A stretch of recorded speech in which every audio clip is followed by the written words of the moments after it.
Yes. I really need this microphone, guys. Got a small crowd here. Good afternoon, everyone. Good afternoon. Happy Juneteenth. I am Jacqueline Adams. I've known Mr. Bibb, who I'd like to thank for putting this on. Apparently, this has been a program that he has done for many years. But I've known Mr. Bibb for many years. Grew up in East Cleveland. I've been here for over 50 years. Many of the people that sit in this room have probably known me most from my work at Cleveland Clinic, Stephanie Tubbs Jones Health Center. Amen. And prior to that, I started at Huron Hospital in 2007. My whole focus was seniors, and still is. I work at Anthem, Blue Cross Blue Shield, which you guys are probably familiar with. Anthem, been around over 100 years. So I'm very blessed to say that I am working in the same capacity, dealing with seniors and dealing and addressing many of their barriers as it becomes about health. So mammograms, colorectal, diabetes, things that are very prevalent in our community. And which is really... I have to interrupt. Yes, sir. Over for 5 minutes. Okay. Ms. Candace Jones is timing everybody's. Okay. Did you start with me, Miss Candace? She's in charge at 30 seconds. Please. Oh, my goodness. Okay. So I just wanted to give you guys just a little bit of background. Things are very different now since the pandemics. And it has greatly impacted our people. Greatly impacted on a medical level. A lot of the social determinants level. Food, housing, transportation, medication, anything you can think of, it has impacted our people. So why do I feel Juneteenth is so important? First and foremost, the fact that we even have to have a holiday for all we have gone through, and it's taken so long. This is always something that I just marvel at. I graduated from Tuskegee University. How many of you all know about Tuskegee? Okay. HBCU to my heart, to my core. When I was growing up, who motivated me to go to that school was my pediatricians, who were all black, Lewis, Turner, and Ford. If you older in this room, you know who they are. Black pediatricians here in Cleveland. That's where I got my care from. They asked me, what did I want to be when I grew up? I told him I like animals. He said, you want to be a veterinarian? I didn't know what that was. But that stuck with me most of my life, to the point that when I thought about where I wanted to go to college, I took a tour. And I went to several schools, but Tuskegee did something to me that I had never had, and it has did something to me for the rest of my life. And when you walk this earth as a black person, when you come out the womb, as I tell people, we can't erase this. We can't wash it off. We have to live it every day. Amen. So why is Juneteenth so important? I'm going to give you one quote that I got from Coretta Scott King. It said, struggle is never-ending process. Freedom is never really won. You earn it and win it every generation. So why am I here today? Because I'm just one of that generation of those slaves who I stand on their shoulders. Amen. All of these seniors in here that I have helped, that I talked to, that I work for, it's because of you guys paved the way for me to have an opportunity. Okay, the second quote. Every black person you meet is a miracle. It's a miracle. It's true. It's true. We are valuable because of our humanity, and declared valuable because our ancestors declared our worth when they fought us to live. Think about that, people. 1 minute. Okay, 1 minute. All right. Let me tell you about it. I'm going to hurry up and say this as fast as I can. This last quote came from Barack Obama. I have always been part of a village where people spoke to me. Stephanie Tubbs, the late Stephanie Tubbs Jones, went to high school with my uncle. Stephanie was like a auntie to me, that's what we called her. So when Barack, before he decided to run, they had up at the church, which I don't think they're there any longer, but Sherry Brown, and was some other congressional people was there, and Barack came there that night. And Stephanie said to me and my little cousin, my aunt, she said, I want you guys to come on up here to that church. And so we said, okay. And here was Barack Obama. I was like, oh, Lord. So he spoke. Now, this is before he ran, you know. Unbeknownst to us that he would be the president. So afterwards, Stephanie said, come on back here, I want you to meet him. I said, wow. So when I met him, I tell you, it's only been 2 people in life that their aura was so powerful that it was almost like something Superman bounced off of me. And he was one of those people. And when I looked at him, I could tell he was chosen, like Moses. I could tell. And I just told him that I loved him. And I didn't mean it in a physical way. I just could see something in him. And he said, thank you. And I love you too. That has carried me. Okay. So before I leave, let me give you that quote, and then I'm going to sit my behind down, Mr. Bibb. You know, 5 minutes ain't long enough for me. Okay. Barack Obama said about Juneteenth, Juneteenth has never been a celebration of victory or an acceptance of the way things are. It is a celebration of progress. It's an affirmation that despite the most painful parts of our history, change is possible, and there is so much work to do. So I thank you, Mr. Bibb, for continuing your fight at your age and still being here today. And I thank you for allowing me to have a platform today and to be able to talk to people today. It's always a pleasure, and I appreciate that. So despite him running me around this afternoon, I'm grateful to do it for you. You paid your dues, and I appreciate it. Thank you so much. I'm going to pass the mic on to, let me see here, this gentleman here, Mr. James Jerome Bibb. All right. Here you go. I want to thank all of you beautiful, beautiful people. It's so wonderful to see people of all ages here. My name is James Jerome Bell, and I'm with Dream Team Realty. I'm a realtor in the greater Cleveland area.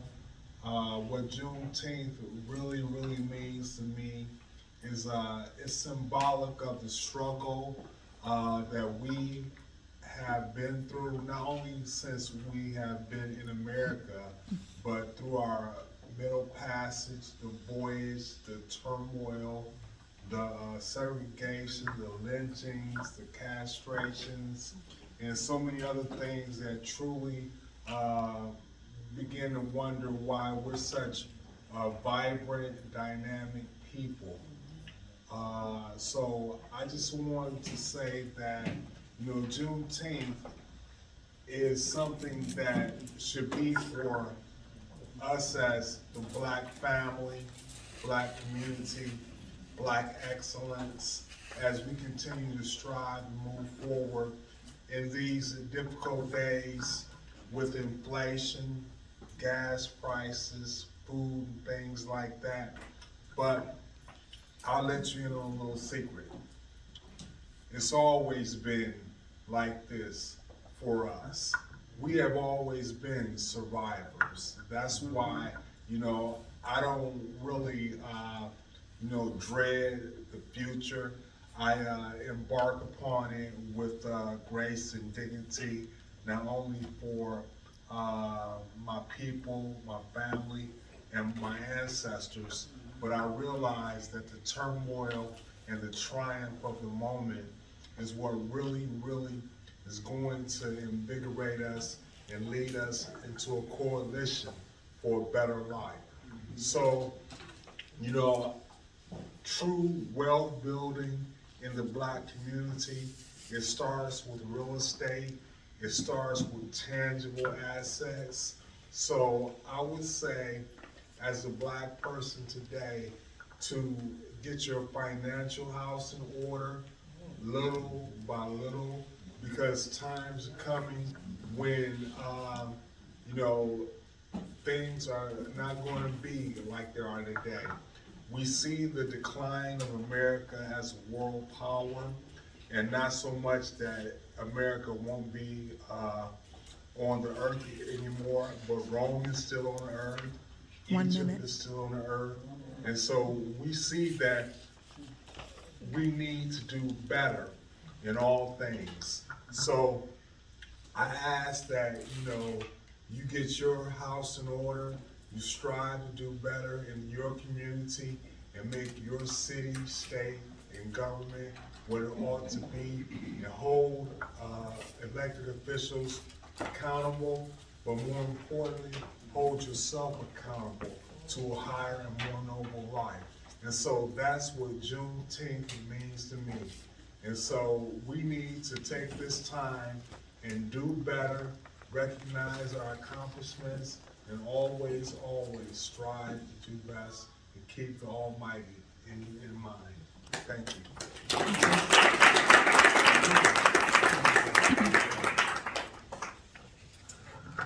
All right, thank you, Mr.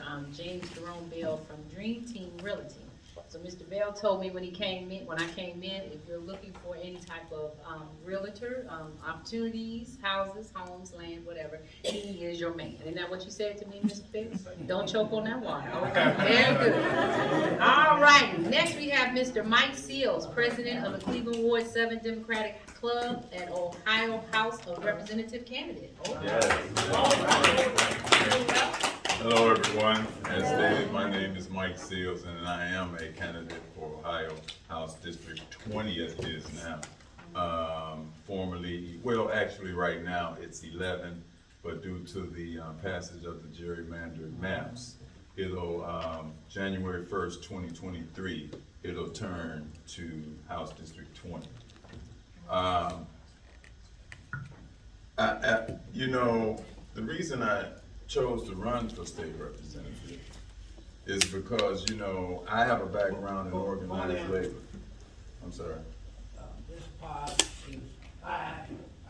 Oh, okay, I'm sorry, okay. Juneteenth? No, hold on. Everybody put that clear. Why I appreciate Juneteenth being a national holiday. Okay, I was leading up to that, but in any event, I'll cut through me and I'll get to Juneteenth.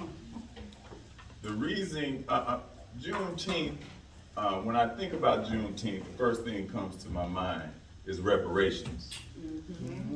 Reparations has to be on the table, and not just in conversation, but in legislation.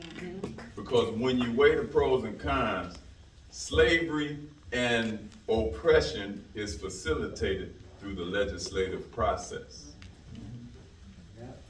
And so reparations has to be on the table because we never got our 40 acres and a mule.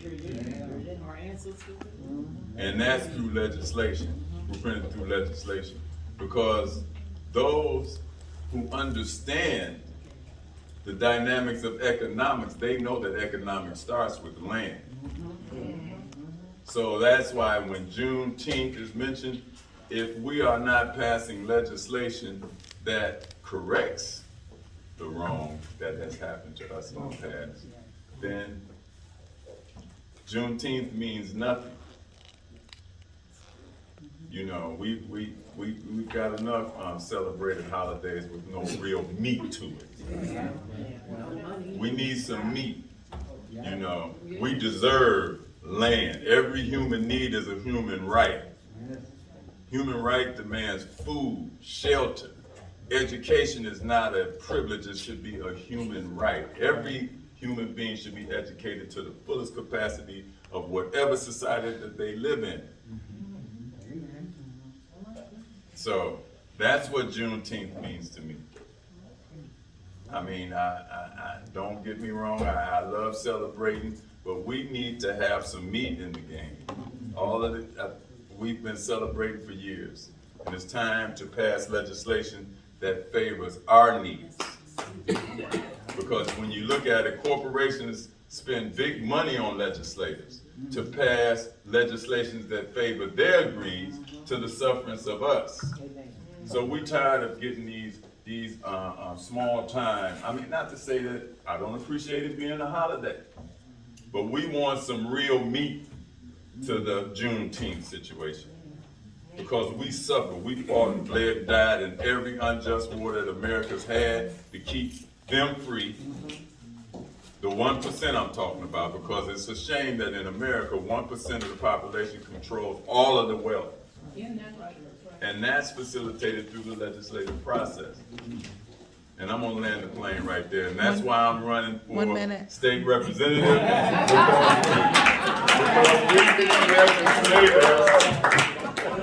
Because we need legislators who have a genuine concern for people. It's time to bring a moral compass to this legislative process so we can all prosper. Thank you. I like what Mr. Seals has to say.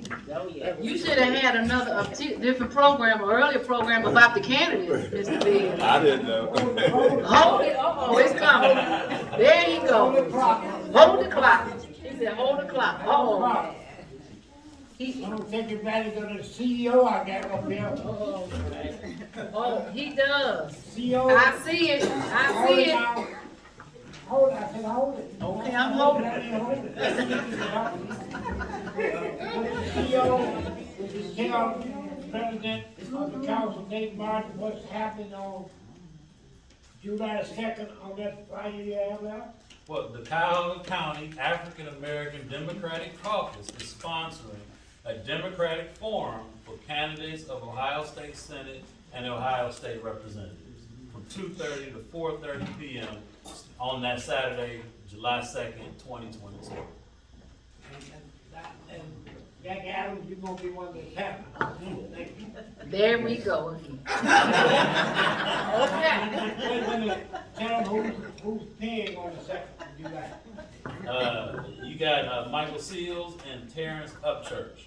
Upchurch in the house? Upchurch is in that house. Hey, all right, bro. And I am the state I am here. Still I was warming you guys up for July the 2nd. That's what I was doing. Getting you ready. You know my rules, you can't talk. Oh. But up. Yes, sir. Lemon bean fair? Yes, sir. I want you to watch this. I'm gonna pass this baton to you later on. Everybody in this room who's not gonna be at on the forum of the 2nd, stand up. That's a trick question. Candace, is everybody signed in the front? As far as I know. So we know we got a crowd already going over. We got to take the politics out of the city. Martin Luther King Library. Now you make them change. Okay, thank you. So if you don't have your flag, make sure you pick it up today, okay? All right. Are we gonna give Mr. Uphill an opportunity to tell what Juneteenth means to him as well? I'm then trying to pass me the list of the people who signed in today to speak. Okay. You have it. It's up Yes, there. he did. He did sign in, Mr. Uphill. He said he needs It's the up sheet. there. Mr. The sheet is up Bell, there on the who has table. the sheet of who signed in? Isn't that Mr. Bell? Reverend Fair? This young lady took the sheet. Oh. Who signed in? Call the name. Call the name, just come on up so that you ready. Who else? That's it? Dave, after you signed in to speak? I was invited to speak and I signed it at the front table. You want me to have him? While we got this commercial going, anybody else want to speak? What's your name at the time? Because I asked the CEO how much time he got, he said, let it roll. Okay. All right. I'm gonna go on. Last call, do you want us 5 minutes on why you appreciate Juneteenth being a federal holiday other than me getting paid because I have to work that day? Okay. Sign this paper. I asked Yes, you. he signed. Okay, I'm gonna keep the program going, Mr. Now you're Bibb. back over there. I'm back on my job, my job. Okay, everybody. Okay, we're gonna go on to Miss Sharon Hinman, event coordinator of Princess Productions Event Planning LLC. Miss Sharon Hinman, we welcome you. Thank you so much. Thank you. I'd first like to say thank you, Mr. Bibb, for adding me to this panel to express why I appreciate Juneteenth being a national holiday in the United States, other than the fact that I get that Monday off. So it means a lot to me because I ask that you charge it to my head and not my heart, but I was introduced to the gentleman who was petitioning for Juneteenth to be a national holiday several years ago. He created the paperwork and sent it to Congress and to DC and everything, and I apologize, I do not remember this doctor's name. He has since passed just prior to Juneteenth becoming a national holiday, but I was working with him and trying to get this brought to fruition. It's heartwarming to know that it is a national holiday now, especially because of the hard work that he put into creating this holiday. But other than that, it just further reinforces in my mind, as I was introduced as Sharon Hinman of Princess Productions Event Planning LLC. I have my own business. I am a young black woman in the United States that has my own business, as countless of us do. And without this freedom that we have here in the United States, and of course we do have a lot of freedoms that are still being taken from us, we still have a lot of work to do, but it is a recognition, and that's why it means a lot to me. Our forefathers worked hard, and they went through a lot, as we all know, and we are still going through a lot. But the fact that it is being recognized and made a national holiday, that's important to me. It may not mean a lot to some people, but it's important to me because, like I said, the recognition, I think, is the first step. If it's not recognized and realized what change is needed, then there won't be any change in that area. So that is one of the first things that, or another thing that I appreciate about it being a national holiday. We have a lot of work to do, as I said. As my counterpart here says, it's not over just being a national holiday. The importance of us getting out to vote for every election, not just the major elections, but the primaries, the small elections. Not just voting for someone because they're black, but voting, if you're a Democrat across the whole ticket. You know, we have to get out and vote. We have to express, and our youngsters are doing it. You know, they are stepping up in so many ways, and it's great to see the young people that were here today. They are doing it, and we have to remind them and reinforce what we started for them to continue to want to do it. If we fall off, they're going to feel like, well, why am I doing it? You know, so we have to reinforce and give them that support and get out and continue to vote and continue to have meetings and forums like this, bringing people together, like-minded people together. And that is the importance of Juneteenth being a national holiday to me. Thank you.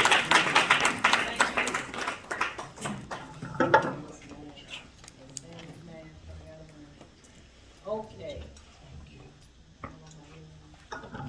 All righty, so we've gotten a lot of content today. So we've gotten information about financial literacy, real estate, we've got reparations, and what we are owed, changing the moral compass. And then we have entrepreneurship, having a business. So I want you all to digest this, because I'm sure you all have heard this, but not necessarily in the context that is coming to you today. All right, our next speaker will be Mr. Darnell Brewer, Ohio House of Representatives candidate District 18, who is a personal friend of mine. I've known him for many, many, many years, and yes, he is like my husband. He is. But I say that because he take care of home. So I want you all to think about that as he comes up here and talks about the Juneteenth. And look at little baby, I have not seen her except for on social media, but she just as cute. Good evening, everyone. Thank you, Mr. Bibbs, for allowing me to speak All right. on the elected officials, and you see why Juneteenth means so much to me right Don't here. start the clock on that, Candy. You can tell them what we used to be 20 years ago. What we used to be like that. We did radio together for years, and you know, myself, Mariah Crenshaw, Robert Ojo, who passed, we used to always do radio with Mr. Bibbs, Stanley Tolliver, all those. And those are the reasons why Juneteenth is so important to me.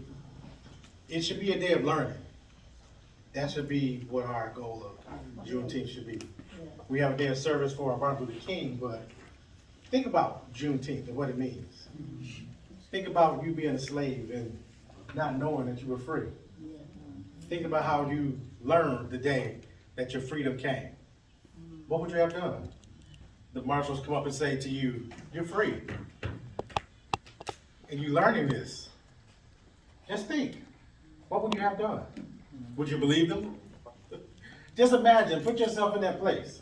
And this is why Juneteenth is so important, because we're in this place now. We have so many politicians and people who tell us that we're free, but are we actually free? No. What is freedom? Money. We talked about reparations. We talked about property. We talked about businesses. This is what makes us free. This is why Juneteenth is so important. It should be so important to all of us, because we need to learn about property and businesses and reparations and how the elders have come before us. So that would be my urge to everyone here. You know, make it a day of learning, like we're doing. Mr. Bibb is doing right now. We're learning so much. Yes. You have so many resources in the room. You want to buy property, you got this young man over here. You want to learn about government, you got Representative Church back there. You want to learn about community activism, you got this young man right here. You want to learn about how to start a business, you got this young lady right here. You have other politicians. You have so many valuable Jews in this room. So let's make Juneteenth a day about learning. Yeah. Let's spread that message. We have a day of service for MLK, but Juneteenth, a day of learning, and that's why it is so important to me. Thank you.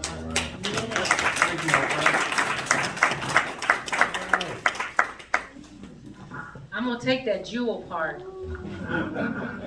Because at the heart of it all, you need your health. Health is your wealth. So if you don't have your health in order, come on down there, that needs to be number one. You ain't got your health. We can't do real estate. We can't run for office. We can't do entrepreneurship. We gotta have our health. Okay? So I want you guys to think about that as well, because that's a very important component, and it's been so overlooked in our community, especially with this COVID. It has taken us out. We are the numbers are staggering on how many lives, black lives, have died behind this. We were beating out the whites as far as the population. We're going backwards now because we've lost so much from COVID. All right. I don't see Pastor Aaron Phillips here, so I'm going to bring, he's not here, right, Pastor? Mr. Bibb? Okay, so I'm going to bring Mr. Terrence Uphill. Can I do that? Up to, what? Oh, you got, well, you don't, oh, you going, oh, okay, you gonna do something else? Okay, well, let me sit on down there. Oh, hey, You got to turn again. You got to turn again. These are the ones who stepped up to pray. Okay. Like Nate Martin, who ain't never been quiet. Come on up here, Nate Martin. All right. That being said, did you see that? But I'm really getting Reverend, after El Small ready to introduce Keno Flicker, then we're gonna come back, Miss Jackson, and pick up the next after the keynote speaker, all right? All right. Okay, Nate Martin, President of the East Cleveland City Council. Any people live in Cleveland? Any people here live in Cleveland? I know what I'm saying. Anybody here live in Cleveland? Cause you know they're not doing no Juneteenth in Cleveland, city of Cleveland. What's that president name over there? Council. Cleveland. Cleveland. Wayne. No, they're not doing nothing. Don't even call it. What's the mayor's name? The mayor, what's the mayor's name? Justin Bibb. They ain't doing nothing. Ask me how I know. How you know? Because I take the count. But if you want to do an authorized community, Upchurch lives in Cleveland. Upchurch, is the city of Cleveland doing anything officially?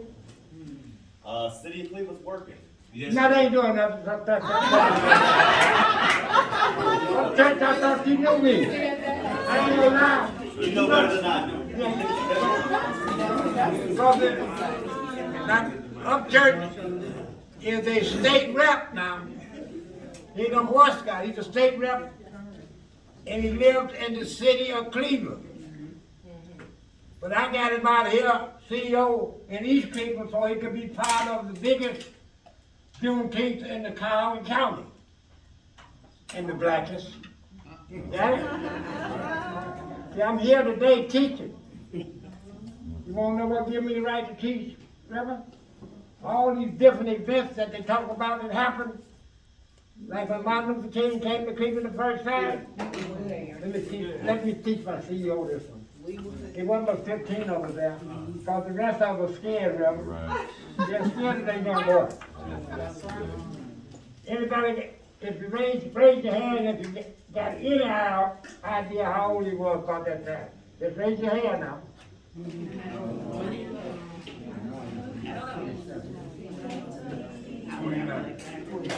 I tell you, if no, you don't read. 24. Can you imagine, now this little, taking the 24 as you know now. I forgot to bring my picture today too. Leading the country and against the war. He scared them poor preachers to death.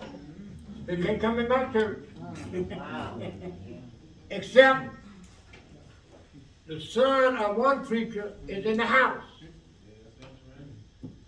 His name is Anthony L. Small Sr., pastor of Starlight Baptist Church. He was one of the 15 when Martin come, Reverend Ben there. Is that Reverend Lorenzo Norris that slept in here at the last minute? No, okay. All right. The reason I tell you that is we have to be the leader for Ohio now, for Juneteenth. And mark my word, we're gonna lead this because we were the leaders in the Martin Luther King celebration. We were the first city, Nate.